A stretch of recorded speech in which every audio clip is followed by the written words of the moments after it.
LPU ప్లేస్మెంట్ల రికార్డులు సృష్టిస్తోంది. Final year student 2.5 కోట్ల ప్యాకేజ్ పొందుతున్నారు. 1700 మందికి పైగా ఎల్పీయూ స్టూడెంట్స్ 10 లక్షల నుంచి 2.5 కోట్ల ప్యాకేజెస్ పొందారు. విద్యా విప్లవం ప్రారంభమైంది లవ్లీ ప్రొఫెషనల్ యూనివర్సిటీలో. మాజీ మంత్రి కాకాని గోవర్ధన్ రెడ్డిపై నమోదు చేసిన కేసును సీబీఐతో విచారణ జరిపించాలని డిమాండ్ చేశారు ఆయన కూతురు పూజిత. ఈ మేరకు నెల్లూరు జిల్లా జాయింట్ కలెక్టర్కు వినతిపత్రం సమర్పించారు. కాకానిపై కేసు నమోదు, దర్యాప్తుపై తమకు ఎన్నో అనుమానాలున్నాయని, అందుకే పారదర్శకంగా విచారణ జరపాలని కోరుకుంటున్నామన్నారు నెల్లూరు జిల్లా వైఎస్ఆర్సీపీ నేతలు. కాకానిపై కేసులో ఎలాంటి ఆధారాలు లేవని, ఆయనకు బెయిల్ కూడా రాని విధంగా పలు సెక్షన్ల కింద కేసులు నమోదు చేశారని వైఎస్ఆర్సీపీ నేతలు మండిపడ్డారు.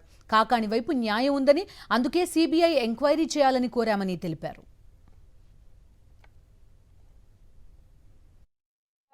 కేసు దర్యాప్తు విషయంలో ఎన్నో అనుమానాలు వస్తున్నాయి కాబట్టి మాకు ట్రాన్స్పరెంట్ గా సీబీఐ నుంచి ఒక ఎంక్వైరీ కావాలి, నిష్పక్షపాతంగా ఒక దర్యాప్తు అనేది జరగాలని మేము కోరుకొని ఈరోజు దాని రిప్రజెంటేషన్ ఇవ్వడానికి వచ్చాము. చాలా మందికి ఏంటంటే చాలా రకాలుగా టీవీల్లో ఏది పడితే అది ఎలా అంటే అలా వస్తున్నాయి. నిజం ఏంటి అనేది ట్రాన్స్పరెంట్ గా జనాలకు తెలిసేలాగా ఒక దర్యాప్తు జరపాలి. దాని గురించి ఒక రిపోర్ట్, ఎందుకంటే ఛార్జ్ షీట్ ఫైల్ చేస్తారు అన్నారు, ఇంకా ఏమి క్లియర్ గా ఒక్క మాట కూడా చెప్పిన ఇది లేదు. ఒక కేసు పెట్టుకుని ఎవిడెన్స్ ఏముందో ఏమీ తెలియకుండా ఆ కేసును లాగడానికి ప్రయత్నిస్తున్నారు అనిపిస్తుంది. జనాల్లో అనుమానం వచ్చింది. నియోజకవర్గంలో ఒక్కరు కూడా ఈ కేసులో ఏ రకమైన నిజం లేదమ్మా అని అంటున్నారు.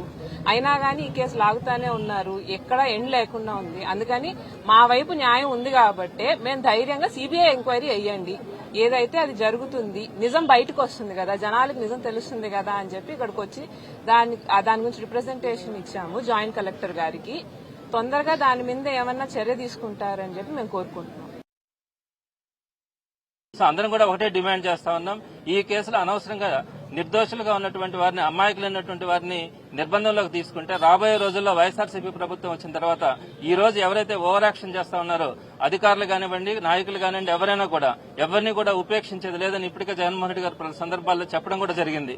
మేము కూడా తెలియజేస్తా ఉన్నాం, ఇది మంచి పద్ధతి కాదు.